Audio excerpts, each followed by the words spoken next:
Comment l'Afrique, véritable Eldorado en matière de ressources naturelles, peut-elle devenir une puissance incontournable du XXIe siècle? Cédric Achille Mbeng-Mezoui nous formule des pistes de solutions dans son dernier livre, Géoéconomie des minerais stratégiques dans le bassin du Congo, paru aux éditions VA en avril 2024. Bonjour et bienvenue dans Net Afrique. Et bonjour, messieurs, Cédric Achille Mbeng-Mezoui. Bonjour. Merci beaucoup d'être venu aujourd'hui.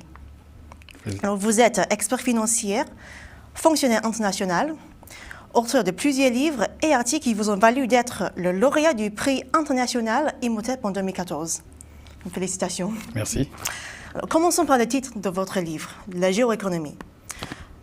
Pourriez-vous nous donner une définition de ce terme et pourquoi cette discipline est essentielle pour comprendre l'économie africaine et pour favoriser son développement? Merci pour l'opportunité. Géoéconomie, pourquoi? Parce que nous voulons insister sur les aspects économiques et commerciaux au niveau des relations internationales, au niveau des relations de l'Afrique avec le reste du monde. Nous assistons à un bouleversement des plaques tectoniques géopolitiques à travers le monde. On voit les États-Unis avec l'IRA, Inflation Reduction Act, pour favoriser davantage de production de biens et services aux États-Unis. On voit l'Union européenne avec le Critical Mineral Act, on voit le plan industriel, on voit la BITD européenne et on voit les BRICS qui s'organisent. L'Afrique assiste à tout cela et nous souhaitons que l'Afrique se focalise sur les relations économiques et commerciales pour pouvoir booster la croissance économique. Donc effectivement, c'est une discipline qui relie l'économie et aussi la géographie politique d'un territoire, et notamment à travers de l'allocution de ces matières premières. Ici, nous souhaitons que les matières premières stratégiques soient le levier par lequel les Africains vont devoir mobiliser les technologies d'avenir. Donc là, comme vous l'indiquez dans votre livre, qui est bien le sujet total, c'est le bassin du Congo possède de minerais stratégiques, possède un énorme potentiel économique grâce à ces minerais stratégiques. Donc d'abord, quels minerais s'agit-il et en quoi sont-ils stratégiques? Alors, j'ai travaillé sur plus d'un siècle en regardant la dynamique des minerais stratégiques des pays les plus industrialisés, notamment les États-Unis, l'Europe et certains pays asiatiques. Lorsqu'on regarde cette dynamique, on voit que les minerais sont au cœur de la transformation des biens et services, notamment au niveau industriel, que ce soit des avions, au niveau des ordinateurs.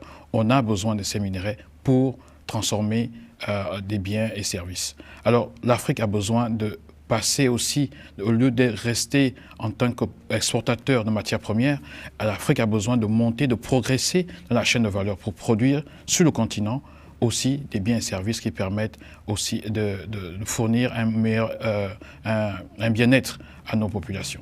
Alors, on a identifié 10 minerais. Alors, j'ai regardé la liste des minerais stratégiques de tous les grands pays et j'ai regardé les minerais qui sont disponibles dans le bassin du Congo. Et sur cette liste, on a identifié une dizaine, et je peux aussi citer 5 pour laisser aux lecteurs l'opportunité de lire le livre. On va parler du cobalt. On va parler du cobalt qui est indispensable à la fois pour les aimants permanents, aussi pour les ordinateurs et pour les technologies d'avenir. On peut parler du cuivre qui est important, on peut parler de l'or, on peut parler de la bauxite et bien d'autres. Le manganèse, par exemple, aussi qui est très présent dans la sous-région. Donc, ces minerais, notre souhait est de voir les pays de la sous-région, donc les 6 pays de la CEMAC plus la RDC, donc ces 7 pays, mettre une législation commune pour gérer ces minerais, pour faire en sorte que les technologies qui utilisent ces minerais pour fabriquer des biens et services soient implantées dans cette sous-région. Donc l'enjeu est vraiment d'industrialiser et trouver une forme de gouvernance pour cette région. C'est exactement ça. D'où vient donc votre proposition qui est la BITD, donc la base industrielle technologique de défense duale, qui vont donc favoriser ce que vous avez défini comme critère les 3 S, donc les trois sécurités, donc la sécurité économique, sécurité des territoires et sécurité des personnes. Tout à fait. Alors, il faut voir ce projet sur une trentaine d'années. parce que si on regarde comment les autres régions, les autres pays, comme la Turquie, comme la Corée, ont pu mettre en place une BITD, c'est sur à peu près 30 ans. Il faut que nous nous projetons sur 30 ans, mais la BITD a des implications sur d'autres secteurs de la vie économique, notamment l'acquisition technologique, la formation des ingénieurs, la formation des techniciens et aussi un investissement dans la recherche. Il faut bien sûr que les minerais nous aident à protéger nos économies. Nous sommes dans un contexte de guerre économique. Il faut que nos minerais nous aident à avoir les armes qui nous permettent de sécuriser nos territoires aussi. Vous voyez, aujourd'hui, on fabrique des drones un peu partout. Il faut que notre région arrive à mobiliser cette technologie pour avoir des drones et d'autres technologies au niveau de notre sous-région. Il s'agit aussi de la sécurité des personnes, parce que nous voyons le problème avec certaines tensions au niveau de la sécurité. Il faut assurer cette sécurité au niveau des États, au niveau des personnes, et aussi apporter de l'emploi. C'est ce qui va permettre effectivement de garder notre jeunesse sur le continent. J'aimerais juste poser une question sur le côté environnemental. Parce que quand on industrialise un territoire, il y aura toujours quand même des dégâts écologiques qui viennent avec. Donc est-ce que dans ce système de BITD dual, on va arriver aussi à protéger, ou au moins minimiser les dégâts environnementaux dans cette région? Oui, tout à fait. Alors, dans les produits que je propose, notamment au niveau du secteur financier, je parle par exemple de Clean Cobalt Bond. C'est-à-dire qu'on va exploiter le cobalt, mais on va utiliser les méthodes qui protègent l'environnement. On va s'assurer que la chaîne d'industrialisation respecte les normes environnementales. C'est ce qui va donner la possibilité aux investisseurs internationaux d'être sur place, de participer à un centre financier orienté sur les minerais stratégiques que je souhaite dans la sous-région. Donc, face à ce défi, quel système financier proposez-vous? Ici, dans le livre, au chapitre 3, je propose de créer une nouvelle architecture du secteur financier dans la sous-région. Ici, il faudra une banque centrale commune aux 7 pays, il faudra une monnaie indexée à un panier de devises, il faudrait bien sûr de nouvelles institutions financières, un fonds souverain régional et bien sûr un centre financier qui est orienté sur les minerais d'avenir. À votre sens, ce modèle financier industriel, est-ce qu'on peut l'entendre partout en Afrique? Ou faut-il bien penser à des systèmes différents pour chaque caractéristique des régions économiques, pour chaque région? Ce qui est certain, c'est que nous n'avons pas les mêmes minerais dans toutes les régions du continent. Il faut l'adapter. Il est important de penser à des centres financiers, mais il y a déjà des régions qui sont bien avancées. On regarde la zone australe avec l'Afrique du Sud qui est un pilier important. On regarde l'Afrique de l'Ouest au Nigeria qui est aussi un acteur très important. Donc je pense que ce qui manque un peu, c'est cette sous-région du bassin du Congo, l'Afrique centrale, qui manque de dynamisme au niveau d'une réforme de l'architecture financière. Donc oui, il faut un système financier différent dans toutes les régions, mais au niveau du bassin du Congo, il faut vraiment l'orienter sur ce qui nous permet d'acquérir des technologies. Juste pour revenir sur les systèmes financiers que vous avez évoqués, quels défis ou quelle sorte de type de coopération voyez-vous avec les investisseurs étrangers? Oui, alors le centre financier que nous souhaitons va servir cela. C'est-à-dire qu'il faudrait permettre de donner les normes internationales dans ce centre financier qui permettront, faciliteront les grands groupes, leur implantation au niveau du bassin du Congo avec une réglementation qui est semblable à ce qui se passe dans les grands centres financiers comme à Hong Kong, comme au Singapour et ailleurs, pour attirer ces investisseurs au niveau local, ces institutions financières au niveau de la zone CEMAC, sachant que les matières premières d'avenir sont sur place. Donc, il y aura donc aussi un côté diplomatique, n'est-ce pas, avec ce centre? Bien sûr. Comme vous avez évoqué dans le livre, il y aura 4 langues, je pense, qui seront parlées. Oui. Donc l'anglais, français, arabe et quelque chose d'autre. Oui, parce que en fait, le bassin du Congo a la particularité d'avoir 4 langues internationales. On parle français, on parle anglais, on parle espagnol et on parle arabe dans cette sous-région. Et si on intègre plus tard Sao Tomé et Principe, on peut même avoir le portugais. Donc ça facilitera effectivement les échanges et la coopération. Selon vous aujourd'hui, est-ce que les politiques monétaires conventionnelles sont-ils suffisamment innovantes pour soutenir les propositions que vous avez évoquées dans le livre? Pas vraiment. Il faut dire que le système de politique monétaire que nous avons aujourd'hui, qui est un peu, je veux dire, la religion des banques centrales depuis le début des années 80, donc une banque centrale indépendante, une inflation qu'on surveille qui doit être toujours entre 2 et 3%, des taux directeurs comme principal instrument de politique de banque centrale, voici un peu ce qui est vu comme la norme internationale depuis le début des années 80. Les dernières crises, depuis 2008, montrent que cette approche présente des limites. Moi, j'ai étudié un peu la politique des banques centrales sur plus de 200 ans. Et lorsque je regarde tout ce que les autres pays ont fait, notamment les pays aujourd'hui industrialisés, ce n'est pas cette approche qui a été utilisée. C'est pourquoi je pense que nous devons passer sur une autre approche. Regardez, nous sommes dans une période d'inflation élevée dans de nombreux pays qui est provoquée notamment par des politiques monétaires expansives pendant plusieurs années. Et nous avons vu aussi avec l'invasion russe au niveau de l'Ukraine, tout cela amplifier le niveau de l'inflation. Mais quand les banques centrales sur le continent, notamment dans la sous-région, décident de lever les taux directeurs, c'est pour lutter contre quelle inflation? Une inflation provoquée à l'extérieur que nous n'avons pas provoquée. Alors nos problèmes sont différents. Nos problèmes sont des problèmes d'offres. Nous avons une faible capacité de production. Nous avons besoin d'augmenter notre production. Donc ce n'est pas à imiter les politiques développées par les pays industrialisés. Nous devons avoir une approche qui permet de booster la production au niveau local. Donc là, quel rôle devraient jouer les États? Les États, justement, lorsque nous mettons en place 7 pays, en mettant en place une législation commune pour des minerais, 10 minerais stratégiques, les États doivent mettre en place des institutions financières qui permettent de gouverner cela. Et il faut la bonne gouvernance, il faut bien sûr mettre des institutions solides pour permettre de faire avancer cet agenda. Dans ce monde un peu multipolaire, disons, quel rôle pourraient jouer dans les institutions intergouvernementales comme BRICS, qui se définissent un peu comme un alternatif à l'ordre occidental? Est-ce qu'ils peuvent plutôt favoriser le développement économique de l'Afrique ou le restreindre, à votre avis?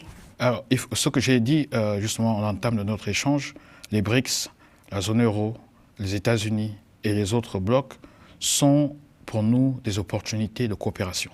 Si les BRICS sont disponibles pour nous permettre d'acquérir des technologies, pour nous permettre d'acquérir des financements, nous ouvrons cette porte et nous pensons que c'est vers cette voie qu'il faut aller. Mais nous ne fermons aucune porte parce que ce qui est important pour nous au niveau du continent, c'est d'acquérir la technologie, c'est d'acquérir l'expertise, c'est d'avoir nos industries contribuer aux chaînes de valeur internationales pour la production des biens et services.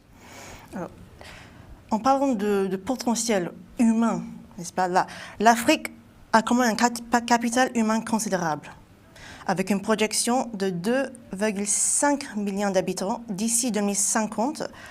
Donc 40% seront des jeunes, donc ils auront moins de 15 ans, c'est la projection. Oui. C'est quand même énorme. Énorme, oui. Donc comment peut-on mobiliser ce potentiel pour le bien du continent?